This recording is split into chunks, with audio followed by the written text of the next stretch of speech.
Ano? Oo. Ito, medyo sumasakit. Kaninong files yan? Okay. Ano po ba nangyari sa atin, sir? May mga dulas-dulas portion po ba tayo? Wala naman. Wala tayong mga opera? Wala. Hindi. Mayroon siya yung sa heart niya na. Yung Kaya nga po sabihin niyo rin po yun. Kasi hard po yan eh. Sabihin niyo po sa amin. Huwag niyo po itago kasi Oo. hindi po ito ordinaryong mga ganito-ganito eh. Baka mamaya, madiin na natin tapos mag-react. Tapos sasabihin niyo, Master, may ano pala ako sa puso, may extent ako dyan. Ngayon, nag-react. Eh, siyempre wala tayong oxygen dito. Hanggat maaari, kahit mga old, baka mamaya may pacemaker kayo, may kidney transplant kayo. Kasi hindi nyo na kinukonsider kasi matagal na eh. Pero siyempre, may mga pagkakataong katulad yan, sensitive yan sa puso. Yung iba nga, bawal tumawa ng malakas eh. 'Di ba? Eh, pag diniinan ko yung likod nyo, mamaya, parang humihipit yung panghinga ko. 'Di ba? Delikado yun eh. Mapapahamak tayo pare. Oo. Kayo masasaktan ako. Pero siyempre hindi ko kayang dalhin yun kung kayo, sa kamay ko kayo napahamak. Pero sa kakulangan ng ang nangyari, kakulangan ng yes. Dito pa lang sa assessment pa lang, alam na natin kung ano yung mga iiwasan ko. Okay? Mahalaga yun, hindi yun para sa akin. Okay? Ano nangyari dito, sir? Hindi pag ganyan, medyo sumasakit. Pero kasi. never kayong na-slide yung parang bukod, ganyan, wala. So tulog-tulog lang. Okay. Okay. Dali ah. Yan, medyo sumasakit. Sa dulo na siya. Hindi siya, may tightness siya sa dulo. Kasi pag napat, dire-diretso lang. Yan, oh. Eto sa, Hindi na rin dito eh. mas maano lang to ng konti. Pero ito, Okay. parang naglalaan na rin. Nagpaparamdam na. Okay? Papunta na yan sa prosin? Saan po ba nagsisimula ang frozen kundi sa paunti-unting pain? Una, ngayon ganito na eh. Susunod niyan, pag lumipas sa mga ilang buwan, baka ganito na. Yung ngayon, medyo rehira pa ba kayo ganon. Susunod niyan, dito lang, pamiwang na lang. Ganon naman yan kasi pamaga ng mamaga habang hindi nyo naayos. Kasi by walking pa lang, nagaganon na siya. Walang naglalakad ng parang tangang nakaganyan. Kaya sa walking pa lang, yung konting pain dyan ay scratch. Wala sa timing yung head humerus. In the long day, na-scratch mo siya, pinahing mo, parang ngawit na ngawit yun dito. Eh, syempre, ang sarap matulog ng nakaganito. Hindi naman ko nakakatulog yan dahil... Yung iba, kaya nga, hindi ka, di ba, natutulog tayo ng ganyan? Oo. Ikaw, hindi ka na makatulog ng ganyan kasi nga, Yan kapila. nangingirot na. O, ito na palagi mong ginagamit, meron na rin. Okay? Pero yan po ang simula ng mga frozen shoulder. Yung pakirot-kirot ng konti. Hindi na ako makatulog ng pag ganito ah. Susunod yan, pamaga ng pamaga ng pamaga hanggang sa tigas na. Pero mga pagkatatlong buwan na. Kaya nga, buti nga ikaw, hindi ka diabetic. Hindi naman. Nag-maintenance ako. Nag-maintenance ka. Buti nga, ano sa'yo eh, kumbaga, hindi sa'yo aggressive eh. Yung iba aggressive. Yung iba aggressive. Bagay, yung iba nadudulas kasi. Nasasaktan ng gusto yung loob eh. Sa inyo, wala. Ilan yung extend nung ano nyo? Extend ng dalawa? Sige, hindi ko didiinan ng todo yun sa kaliwa mo. Tapos sumasakit ito. Sige. Mahalaga yan ha, mga ka-3M. Basta mga puso, mga transplant. Kasi wala tayong oxygen dito. Yung iba nga, pinagbabawalan o huwag kayong masyadong malakas magtatawa ha? Kasi baka mag-react.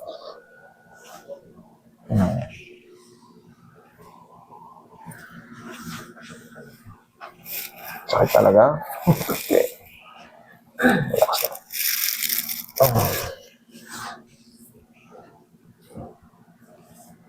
Huwag mo labanan lang. Higa kang patagilid, sir. Para sa balak. Doon, unang. Yan. Opo, tanggalin mo. Lagi mo pa din niya ng figure dito. Pinasok sa doktor. Hindi talaga madala. Hindi talaga madala-dala sa mga ano. Kaya sabi Pero sa tulong ko, sa tulong ni Doc, tanggal yan. Relax na. One more. ako galing na rin ako dito last year ata yun. Anong pinaayos niyo sa akin? Tuhod. Pero ngayon, ano ha, hindi naman na, kasi nagpa-MRI ako ngayon, partial ACL pa ako, tsaka meniscal tears, tsaka osteoarthritis. Kay dapa. Dapa po. Pero ngayon, anong sumasakit sa inyo? Wala mo. Oh, wala na pala eh. Siya lang, kaya sinamahan ko, pero galing ako dito ng last year. Oo. Nice ko na pala eh.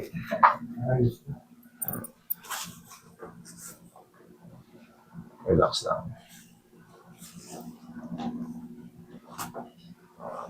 Basta mga partial lang, naayos yan. Mga meniscal tear, pangkaraniwan yan. Kasi yan yung pinakaano ng tuhod eh, sa loob. Nai-scratch talaga yan. Pero syempre, kung kayo ay athlete, mas malakas ang damage. Pero kung kayo ay pa-slide lang konti-konti, hindi naman kayo athlete. Okay lang kayo niyan, sir. Okay lang din sa inyong dumapa. Oo. O, sige.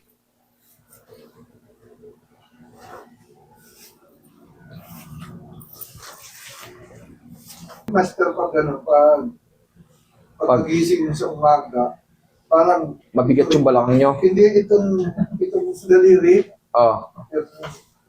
sa gitna, hindi mabaloktot. Ang tawag dyan, trigger finger. Tihaya. Trigger finger yan. Pag ginasa mo na, sapat na mga lagi. Ang pinaka-the best dyan, pag nakikikilos na, di ba? Tsaka gumiginawa. O, baka nabibitin lang kayo sa mga vitamina. Hindi, ang nangyayari kasi meron na kayong shoulder pain eh. Baka nadidelay yung supply. Naiipit. Okay, inhale, exhale. Yan. Bakit ko palagi itong tinatraction kahit hindi? Relevant po ito sa mga shoulder natin. Relevant yan sa kamay. Kasi nandito yung main source niyan ng kapangyarihan ng kamay sa cervical. Yung traction, very safe naman yan sa mga marunong mag-traction. Pero pagka merong mga opera, doon lang hindi nagiging safe yan. Pag may mga bakal na, pero pag wala naman, safe pa yan. Huwag lang talaga, siyempre, pag inoperahan na may artificial dyan, hindi pwede ma-attack yung artificial. Maaring mabangal yung pinagkapitan ng scope. Okay? Sa nervous system, connected yan. Kaya may sira kayo, pag may problema dyan, o may problema sa ganyan, maaring kasama talaga yan sa cervical. Kaya hanggat maaari, tinatraction.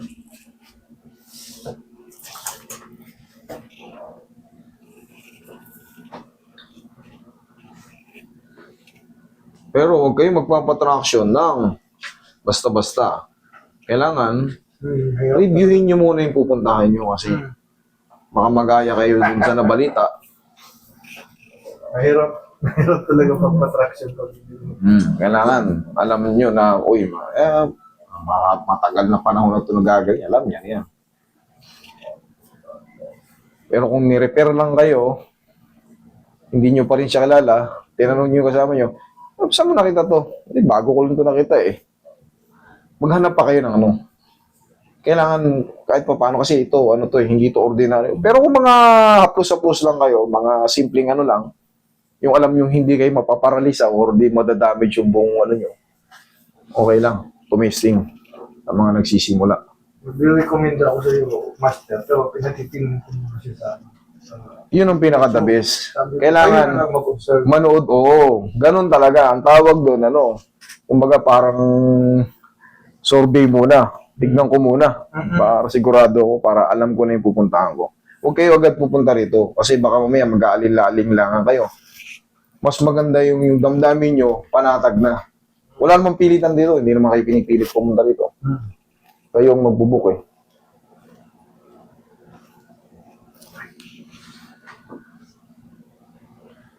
Kaya? Kaya. Kaya pa? Kaya pa? 1, 2, 3. Yan, ima-maximize lang natin yung Pero mabilis lang, 1, 2, 3 lang bilang. I-stretchin lang natin yung deltoid mo. 1, 2, 3. Uy.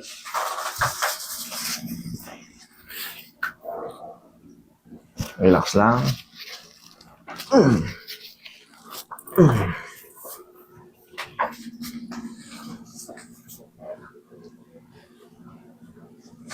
Kanina masakit pagka umaabot dito na eh. Shoo. O yan, abot na sa tenga. Pag meron pang natirang konti, that is normal. Hintay lang ng mga ilang araw. Ito, meron na rin to eh. O ngayon, wala na. Salamat. Ang stretching niyan, napapanood nyo naman yan. Yan! Kasi ball joint yan. Yan. O, tapos, Baka matanggal eh. haplosin Hindi nyo na lang. tatanggal. Pupunta na tayo doon. Eh, syempre, iba pa rin yung may adjustment. Okay? Oo. Thank you. Thank you. Thank you. O, si